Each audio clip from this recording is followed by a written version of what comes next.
पाकिस्तान और अफगानिस्तान के दरमियान जंग का समा है। सीज फायर भी काम नहीं कर रहा है। दोहा मुज़ाकरात हैं। इस वक्त मैं जो तालिबान की जबान देखता हूं उसके अंदर मुझे भारत की जबान नजर आती है, भारत के आइडियोलॉजी नजर आती है। 40 साल पाकिस्तान ने कुर्बानियां दी, इनके बच्चों को पाला, और लेकिन आज देखें उसका रिजल्ट क्या है। तालिबान जिस घोड़े पे सवार हैं वो भारत का घोड़ा है, और भारत की ये ख्वाहिश है कि दोनों जो फ्रंट है आपका, भारत के साथ जो बॉर्डर है और वो जो अफगानिस्तान के साथ बॉर्डर है, दोनों से आपको स्क्वीज किया जा सके। आपको लगता है इंडिया जो है वो पाकिस्तान के साथ अपना सीज फायर खत्म करेगा जो डोनाल्ड ट्रंप ने कराया है, या आप समझते हैं डोनाल्ड ट्रंप का कराया हुआ सीज फायर कायम रहेगा? हमारे फील्ड मार्शल साहब ने एक नई तारीख रकम की है, चाहे वो ईरान हो, चाहे भारत हो, चाहे वो अफगानिस्तान हो, लेकिन जब तक he is in charge, he is in Pakistan, किसी को जुर्रत नहीं होगी कि पाकिस्तान की तरफ वो मैली आंख से देख भी सके।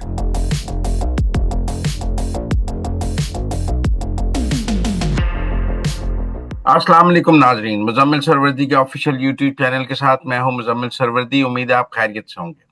पाकिस्तान और अफगानिस्तान के दरमियान जंग का समा है। सीज फायर भी काम नहीं कर रहा है। दोहा मुज़ाकरात हैं। मैंने दावत दी है अपने साथ साजिद तारर साहब को, जो वाशिंगटन में मौजूद हैं, कि डोनाल्ड ट्रंप इस जंग के बारे में क्या सोच रहे हैं और आलमी दुनिया या इंटरनेशनल डिप्लोमेसी में ये जंग में कौन पाकिस्तान के साथ है, कौन अफगान तालिबान के साथ है। तो मैंने कहा जरा बैन अल-अक़वामी जायजा लें इनके साथ मिलकर। अस्सलाम वालेकुम साजिद तारिक साहब। वालेकुम सलाम, thank you so much sir. Sajid Tariq साहब, everybody is asking, Pakistan Afghanistan जंग, ट्रंप कहाँ खड़ा है?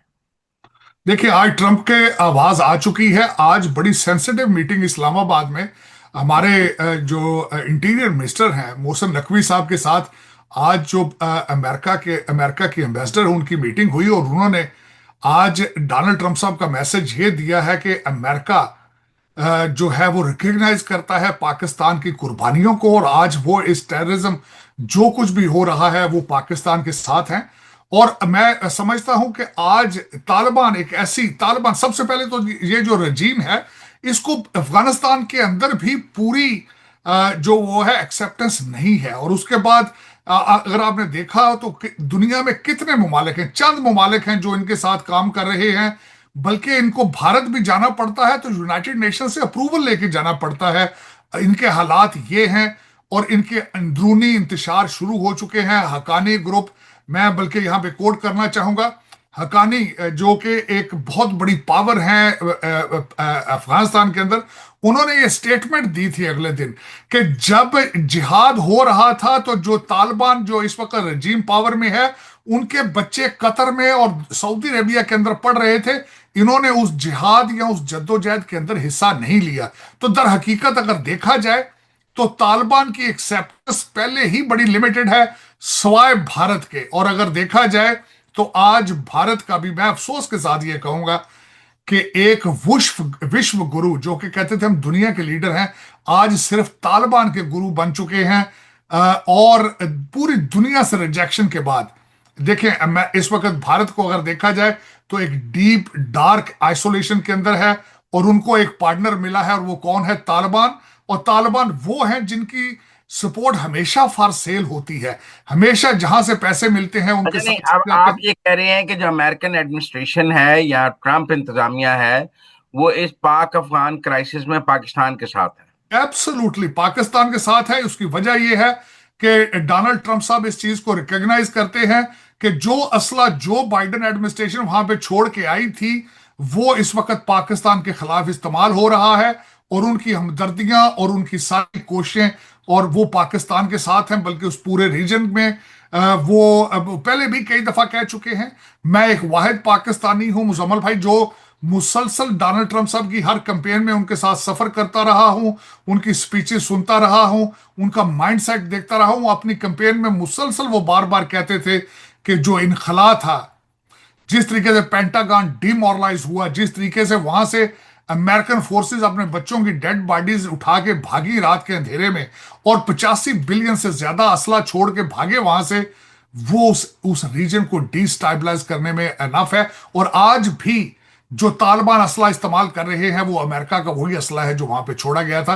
तो आज अमेरिका ना सिर्फ आपके साथ खड़ा है, उनकी फीलिंग्स है आपके साथ पार्टनरशिप है। और उन्होंने रिसेंटली डोनाल्ड फिर ट्रंप साहब, आपको जो दोहा में मुज़ाकरात हो रही हैं उनका क्या एंड नजर आता है? देखें उसमें दोहा में अभी मुज़ाकरात शुरू होंगे। पहले तो सबसे बड़ी बात है कि जो सीज फायर हुआ था उसी में उन्होंने उसकी खिलाफ वर्जी की है, जिसका जवाब दिया गया है। देखना तो बात यह है कि तालिबान कहाँ है। देखें, मैं जो पिछले कुछ 2-4 दिनों के वाकयात आपके सामने रखना चाहूंगा कि सबसे पहले तो बात यह है कि उन्होंने खुद जिस तरीके से वहां पे उनके जो मिनिस्टर साहब ने जो वहां पे बयानिया दिया कि ये 48 घंटे की सीज फायर पाकिस्तान के कहने पे हुई है, जो कि बिल्कुल गलत था। भारतीय सपोर्ट हासिल है उनको। इस वक्त मैं जो तालिबान की जबान देखता हूं उसके अंदर मैं मुझे भारत की जबान नजर आती है, भारत के आइडियोलॉजी नजर आती है। दूसरा, मैं यहां पे आपको यह भी अर्ज करना चाहूंगा कि उनके एनएसए इस वक्त इस किर्गिस्तान बैठे हैं और वहां से वो असला भेजने की तैयारियां कर रहे हैं। किसी ना किसी तरीके से उनको सपोर्ट दी जाए। और दूसरा भारत एक के और आने बात, से आप भारत अजीत के दौल की बात कर रहे हैं? अजय डोवाल साहब, उन्होंने बहुत कोशिश की है कि ईरान से असला पहुंचाया जाए तालिबान को, इनको किसी और जगह से असला पहुंचाया जाए। आज किर्गिस्तान से वो इस कोशिश कर रहे हैं कि असला किसी तरीके से जो है वो तालिबान को दिया जाए। और दूसरा, वो मुसलसल जो मिसाइल रशियन रशियन छोड़ के गए थे, अमेरिका के छोड़ के गए थे, उनको भारतीय साइंटिस्ट इस वक्त उनको ठीक करने के, वहां पे उनको दोबारा कारआमद बनाने के लिए कोशिश कर रहे हैं, ट्रेनिंग दे रहे हैं। तो दर हकीकत अगर देखा जाए तो इस वक्त तालिबान जिस घोड़े पे सवार हैं वो भारत का घोड़ा है। और भारत की ये ख्वाहिश है कि दोनों जो फ्रंट है आपका, भारत के साथ जो बॉर्डर है और वो जो अफगानिस्तान के साथ बॉर्डर है, दोनों से आपको स्क्वीज किया जा सके।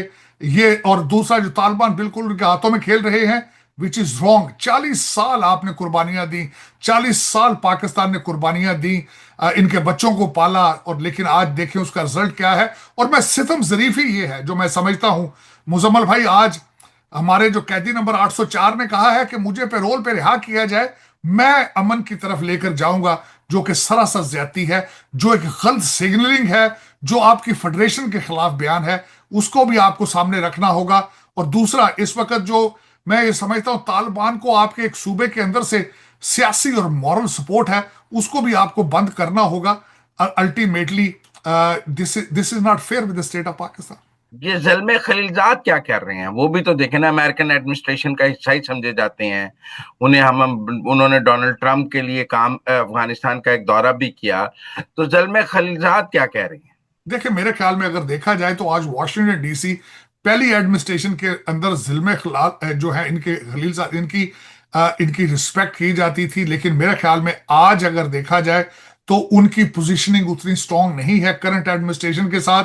आज जो मैं जिस पे तवज्जो दे रहा हूं, देख रहा हूं, डोनाल्ड ट्रंप साहब ने आज भी जो स्टेटमेंट यहां से दी है, वो पाकिस्तान के आपके साथ रिलेशनशिप, आज भी मोदी साहब, आज जो रिसेंट चीजें वॉशिंगटन डीसी के अंदर डिस्कस हुई मुजम्मल भाई, वो ये थी कि शायद भारत जो है वो रशिया से तेल लेना बंद कर रहा है, जिसको उनकी फॉरेन मिनिस्ट्री ने कहा है कि डिनाई किया है।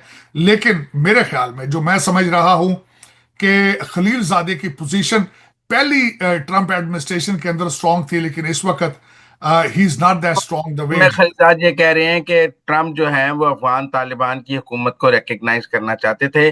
आसिम मुनीर ने ट्रंप को रोक दिया। आप समझते हैं आसिम मुनीर ने रोक दिया? मैं समझता हूं कि देखिए, दो चीजें जो मुलाकातें होती रही, आज जो जहां पे हमारे रिलेशनशिप खड़े हैं, मेकिंग अमेरिका ग्रेट अगेन, और हमारे फील्ड मार्शल साहब मेकिंग पाकिस्तान ग्रेट अगेन, दो फिलॉसफीज हैं, दोनों अपने इंटरेस्ट को वॉच कर रहे हैं और उस इंटरेस्ट का मिलाप है। आज मैं समझता हूं कि आप सबसे बड़ा, मैं जो बात मेंशन करना चाहूंगा, गार्डियन का आज आर्टिकल देखें आप मुजम्मल भाई, उसके अंदर लिखा गया है कि how the Shahbaz Sharif knows how to deal with Donald Trump. आज मैंने एक बल्कि ट्वीट भी किया जिसमें मैंने माजी को सामने रख के उसको ट्वीट किया कि कहा, आज मेरा ख्याल फिर भी आज डोनाल्ड ट्रंप साहब ने आपके प्राइम मिनिस्टर की तारीफ की, 7 तैयारों की बात की, और मैं जो समझ रहा हूं कि आगे फ्यूचर में मोदी साहब यहां आएंगे और उनके साथ हमारे प्राइम मिनिस्टर बैठेंगे और हमारे फील्ड मार्शल साहब बैठेंगे या डोनाल्ड ट्रंप साहब ये करेंगे, होगा ये। लेकिन कहाँ, आज से अगर 3 साल पहले देखा जाए, हमारा पाकिस्तानी प्राइम मिनिस्टर 3 साल, 3.5 साल फोन उठा के साथ फिरता रहा, किसी ने कॉल तक ना की। और उसके बाद फिर देखें, पूरी कोशिश की गई, एक आर्टिफिशियल इंटेलिजेंस से एक मूवी बनाई गई कि डोनाल्ड ट्रंप जीतेगा और वो डियाला जेल पहुंचेगा। फिर यहाँ पे रिचर्ड गर्नैल साहब के ऊपर इन्वेस्टमेंटें की गई, फिर यहाँ पे डॉलरों की बारिशें की गई अमेरिका के अंदर लॉबियस के ऊपर कि शायद कहीं हमें रिलीफ मिल जाए। लेकिन आज नहीं, पर अभी हमने देखा कि पिछले 2 दिनों में इंडियन एयरफोर्स के हथियारों ने अपनी एयर स्पेस में काफी फ्लाइट्स की हैं, उनके फाइटर जेट्स ने। इधर से पाकिस्तानी फाइटर जेट्स ने भी जवाबी तौर पे अपनी सर्वेलेंस की है। हमने देखा सियालकोट का एयरपोर्ट भी इसलिए बंद किया गया कि सियालकोट सेक्टर में दोनों एयरफोर्स फजा में थी। आपको लगता है इंडिया जो है वो पाकिस्तान के साथ अपना सीज फायर खत्म करेगा जो डोनाल्ड ट्रंप ने कराया है, या आप समझते हैं डोनाल्ड ट्रंप का कराया हुआ सीज फायर कायम रहेगा? मेरे ख्याल में कायम रहेगा। आज डोनाल्ड ट्रंप साहब ने फिर एक दफा बात की। उन्होंने कहा कि किस तरीके से उन्होंने जब जंग बंदी कराई थी, दोनों कंट्रीज को कहा था कि हम तुम्हारे ऊपर बहुत बड़ा टैरिफ इन्फोर्स करेंगे। पाकिस्तान को तो नहीं, लेकिन भारत के ऊपर अगर ऊपर इतना बड़ा टैरिफ का बोझ डाला जाए तो मैं समझता हूं उनकी इकॉनमी क्रैश कर जाएगी। मैं नहीं समझता कि आज के इस करंट अंडर सिचुएशन भारत ये जुर्रत करेगा कि अमेरिका के साथ रिलेशनशिप को दांव पे लगा के पाकिस्तान के ऊपर दूसरा हमला किया जाए। हालांकि सिचुएशन पॉलिटिकली बहुत वीक है। 27 उनके 27 अक्टूबर आरएसएस का जो है एक 7 साल उनकी एनिवर्सरी आ रही है। फिर बिहार के इलेक्शन है, पॉलिटिकल क्राइसिस है।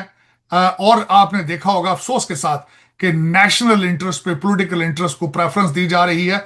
और भारत की फौज इस वक्त चीख चीख के कह रही है कि हमें सियासत में ना घसीटा जाए। उनके कई जो जर्नैल हैं वो जनरल, और दूसरा डीमोरलाइज्ड हैं। डीमोरलाइज इस तरीके से कि अपने पायलट जो उनके जो 10 मई के अंदर जो उनके शहीद हुए हैं और जो दूसरे उनके फौज शहीद हुई हैं, उनको रिकॉग्नाइज नहीं किया जा रहा, उनकी डेड बॉडीज को छुपाया अच्छा, जा रहा है। एक और बहुत अफगान तालिबान कह रहे हैं कि कतर और सऊदी अरब ने सीज फायर कराया। आपको क्या लगता है कि पाक अफगान क्राइसिस में कतर और सऊदी अरब किसके साथ खड़े हैं? पाकिस्तान ऑफ कोर्स तालिबान के साथ। इस अगर देखा जाए मुजम्मल भाई, आज के दौर में जिन्होंने 40 साल इनको पाला है, अगर ये उनके साथ नहीं है तो दूसरी दुनिया की क्या हमदर्दियां इनके साथ होंगी। और इनका अगर माजी देखा जाए तो इनके किसी के साथ भी सिंसियर नहीं हुए, ये किसी के साथ चल नहीं सके हैं। जिसने इनको पाला है इन्होंने उसी को डसा है। इनकी जो तारीख है, इनकी हिस्ट्री तो यही बताती है। कतर और सऊदी अरेबिया किस तरीके से इनका साथ देंगे। और दूसरा, आज जो नई खबरें आ रही हैं कि अलकायदा फिर एक्टिवेट हो चुकी है अफगानिस्तान के अंदर। और तालिबान क्या है, ये तालिबान एक ग्रुप नहीं है, ये मुख्तलिफ दहशतगर्द ग्रुप या मजहबी ग्रुप है, उनका एक कट है। ये एक पार्टी नहीं है, ना एक मंशूर है, ये तो इस ग्रुप ऑफ। अगर अफगानिस्तान में रजीम चेंज होती है तो क्या डोनाल्ड ट्रंप रजीम चेंज का साथ देंगे या नहीं देंगे?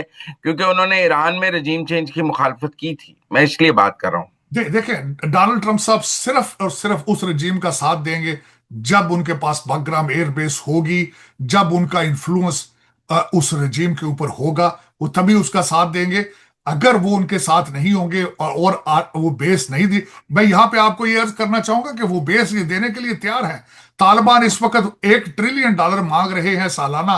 और दूसरा, उनके जो मुत्तकी साहब हैं वो इंडिया के अंदर ये कह चुके हैं कि हम तैयार हैं आपको देने के लिए, लेकिन यूनिफॉर्म में ना आ पाए, आप सिविलियन कपड़ों में आके आप उसको टेक ओवर कर लें डिप्लोमेटिकली या जिस तरह मर्जी, वो देने के लिए तैयार है। मैंने आपको ये अर्ज करना चाहूंगा, अगर इनकी हिस्ट्री देखी जाए तो Taliban interest is always for sale. और आज भी इंडिया ने उनकी कीमत लगाई है, इंडिया पैसे दिए हैं उन्होंने और उन्होंने खरीद लिया उनको। बडगाम एयरबेस दे देते हैं तो उसका पाकिस्तान के साथ फिर जंग पे तो पाकिस्तान कमजोर हो जाएगा। नहीं, कमजोर नहीं होगा। उस अफगानिस्तान के अंदर स्टेबिलिटी आएगी, दहशतगर्दी कम होगी। अगर वहां पे दहशतगर्दी कम होगी तो Pakistan will be the beneficiary of it. आप समझते हैं कि अगर अमेरिकन फुट्स जो हैं सोल्जर्स बडगाम एयरबेस में आएंगे तो पाकिस्तान मजबूत होगा? बिल्कुल, मैं एग्री करता हूं। और आज की पार्टनरशिप, जी बिल्कुल, आज के जो हालात हैं, मैं ये नहीं कहता कि फ्यूचर का क्या होगा। आज हमारे जो शहबाज शरीफ साहब और हमारे फील्ड मार्शल और जो अंडरस्टैंडिंग इस वक्त उनकी ट्रंप एडमिनिस्ट्रेशन के साथ है, आज के सर्कमस्टांसेस में अगर वो एयर बेस जो है वो ट्रंप एडमिनिस्ट्रेशन अमेरिकन के पास आती है, Pakistan will become more stronger, और उस खित्ते के अंदर दहशतगर्दी कम होगी, वहां पे ट्रेड बढ़ेगा। बल्कि जो पाकिस्तान के साथ ट्रेड एग्रीमेंट होंगे रेयर अर्थ मिनरल के, वो भी पाया तकमील तक पहुंचेंगे, और मेरे ख्याल में prosperity will become to the next level. और उसमें ना सिर्फ इस वक्त अमेरिकन जो है वो भी चाइना को भी वो ग्रो करना अपने लिमिट्स के अंदर चाहते हैं, वो एक्सेप्ट करना चाहते हैं आपकी सी पैक को, पाकिस्तान को तरक्की करते। डोनाल्ड ट्रंप साहब ने कल बड़ा कंप्रीहेंसिव स्पीच में उन्होंने कहा है कि tariff tariff is our tool, is a future, और जिसका मतलब ये है कि trade we will, America will promote trade, balance trade, और अपने अपने खिते जो हैं वो तय अच्छा, किए। अब रशिया ने अफगान तालिबान की हुकूमत को रिकग्नाइज किया हुआ है। सिर्फ वाहिद आपको है? सिर्फ एक वाहिद कंट्री है जिन्होंने रिकॉग्नाइज किया है, किसी और कंट्री ने रिकॉग्नाइज नहीं किया। मेरे ख्याल में वो भी उनकी मजबूरी है, because they are in the same neighbourhood, और दूसरे जो उनके बॉर्डर्स हैं उज्बेकिस्तान और दूसरे कंट्रीज के साथ, ताजिकिस्तान को। रशिया को आप पाक अफगान क्राइसिस में कहाँ खड़ा देखते हैं? रूस क्या करेगा? मेरे रूस ख्याल में तालिबान की मदद करेगा? Definitely not. उसकी वजह यह है, यूक्रेन जंग के अंदर इतना एंगेज हो चुका है रशिया कि वो किसी दूसरे नए फ्रंट को ना सपोर्ट कर सकता है, ना इतना खतरा मोल ले सकता है कि किसी भी कच्ची जगह पर वो पैर रखे जिसमें वो मजीद धंसता जाए मजीद अंदर। मेरा ख्याल में इस वक्त तालिबान के पास सिर्फ और सिर्फ सपोर्ट है भारत की। आज मैं किसी जगह बैठा था वॉशिंगटन डीसी, तो मैंने ये क्वेश्चन किया कि तालिबान के पास सिवाय पाकिस्तान दुश्मनी के अलावा कोई भी चीज बेचने के लिए है भारत को? तो एब्सोल्युटली हर एक ने यही कहा था कि यू आर एब्सोल्युटली राइट। और वो भी देखें, भारत भी गलत कर रहा है। उनका जो एजेंडा भारत नहीं, के अंदर। पर किर्गिस्तान पुतिन के कहने पे तालिबान को असला देना शुरू कर देगा? अब नहीं, मेरे ख्याल में नहीं। किर्गिस्तान इस वक्त मेरे ख्याल में दे आर वाचिंग इट कि हम किस तरफ जाएंगे। लेकिन तालिबान इस वक्त अगर देखा जाए तो कोई भी उन पे इंटरेस्ट करने के लिए, उन पे ट्रस्ट करने के लिए तैयार नहीं है। उनकी हिस्ट्री ठीक नहीं है, और उनका बिल्कुल मैं समझता हूं, बल्कि आप देखेंगे चंद दिनों में, दिस इज माई फोरकास्ट, कि Taliban will the will be a regime change in Kabul. Who Haqqanis will replace Kandharis? मिल के ग्रुप जो है नई गवर्नमेंट बनाएंगे, जिसमें मेरे ख्याल में कोई नया लीडर उभर के सामने आएगा। जो इस वक्त तालिबान है मुसलसल अपनी पॉपुलैरिटी लूज कर रहे हैं। वहां पे इनकी आपस में जो है जंगें शुरू हो चुकी हैं, मिसअंडरस्टैंडिंग, और you will see it in the future कि ये आपस में लड़ेंगे झगड़ेंगे, और उसका कुछ अरसे बाद एक नई रजीम जो है उसको टेक ओवर करेगी, जो बैलेंस करेगी रिलेशनशिप को, दहशतगर्दी से हटेगी, पीछे और हटेगी। जो पाकिस्तान में अफगान महाजरीन हैं, पाकिस्तान उनको निकालना चाहता है, इसकी बैनुल अक़वामी कबूलियत है, इंटरनेशनल एक्सेप्टेंस है कि हम उन सबको वापस अफगानिस्तान भेज दें? बिल्कुल। इस वक्त अगर देखा जाए तो पाकिस्तान जो भी करेगा इनके साथ, दुनिया पाकिस्तान के साथ खड़ी होगी, क्योंकि तालिबान की कोई भी क्रेडिबिलिटी नहीं है। भारत में गए हैं जिस तरीके से, भारत के अंदर जिस तरीके से इनके खिलाफ क्रिटिसिज्म हुआ है, वो देखने के काबिल था। पहली प्रेस कॉन्फ्रेंस जिसमें पीछे बानियान जो पीछे जो तस्वीर थी, जिस तरीके से इन्होंने खवातीन जर्नलिस्टों को निकाला, जहां से मोदी गवर्नमेंट जो है वो घुटनों के बल होकर उन्होंने दूसरी प्रेस कॉन्फ्रेंस कराई, और उसमें उन्होंने खवातीन को बिठाया, और किसी भी बात का कोई सही जवाब देने से मुत्तकी साहब जो है उनको सेटिस्फाई नहीं कर पाए। मेरे ख्याल में Taliban has no support from anywhere. सिर्फ और सिर्फ इस वक्त भारत पाकिस्तान की दुश्मनी में उनको एक्सेप्ट वो कर लोग रहा अहमद शाह मसूद के बेटे की बहुत बात कर रहे हैं, नॉर्दर्न अलायंस की बात कर रहे हैं, एनआरएफ की बात कर रहे हैं। आपको उनमें जान नजर आती है, पर कुछ लोगों का ख्याल है कि अहमद शाह मसूद की डेथ के बाद उनके बेटे में वो ताकत नहीं है, वो बात नहीं है, तो लिहाजा वो ग्राउंड पे नहीं है, लिहाजा उन रजीम चेंज भी हो तो वो नहीं आ सकते। नहीं, मैं एग्री करूंगा इस बात से। मेरे ख्याल में इस वक्त अगर देखा जाए तो तालिबान के बाद दूसरा स्ट्रॉन्ग ग्रुप हकानी ग्रुप है। मेरे ख्याल में उनमें से कोई लीडर आगे उभर के आएगा। अहमद शाह मसूद साहब के जो बेटे हैं वो अपने वालिद की तरह उतने बड़े लीडर अपने आप को नहीं मनवा सके। और लेकिन मैं समझता हूं कि आप देखेंगे कि आने वाले चंद दिनों में, कुछ अरसे में, मेरे ख्याल में हफ्ते 10 दिन के अंदर आप देखेंगे रजीम चेंज होती हुई नजर आएगी वहां पे। और जिस तरीके से अभी पाकिस्तान ने रिटेलिएट किया है जिस तरीके से काबुल पे उन्होंने एक नया न्यू नॉर्मल बनाया है कि आप अगर पाकिस्तान में हमला करेंगे तो हम अफगानिस्तान में हमला करेंगे।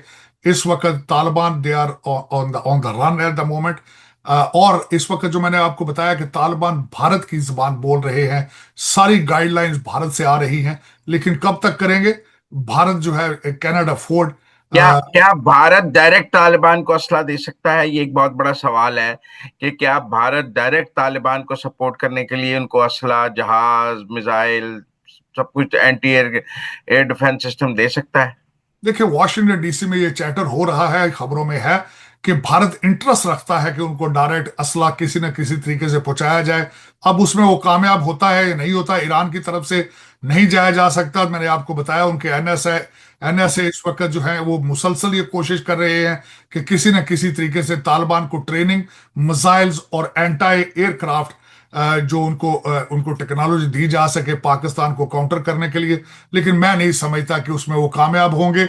उसकी वजह यह है कि इस वक्त पाकिस्तान आर्मी जो है इस वक्त दे आर यूनाइटेड, और लोग अवाम, पाकिस्तान के अवाम अपनी आर्मी के साथ खड़े हैं। हमारे फील्ड मार्शल साहब ने एक नई तारीख रकम की है, चाहे वो ईरान हो, चाहे भारत हो, चाहे वो अफगानिस्तान हो। लेकिन जब तक he is in charge, he is in Pakistan, किसी को जरूरत नहीं होगी कि पाकिस्तान की तरफ वो मैली आंख से देख भी सके। Thank you very much Sajid साहब, हमारे साथ बात करने का। It was pleasure talking to you. Thank you very much.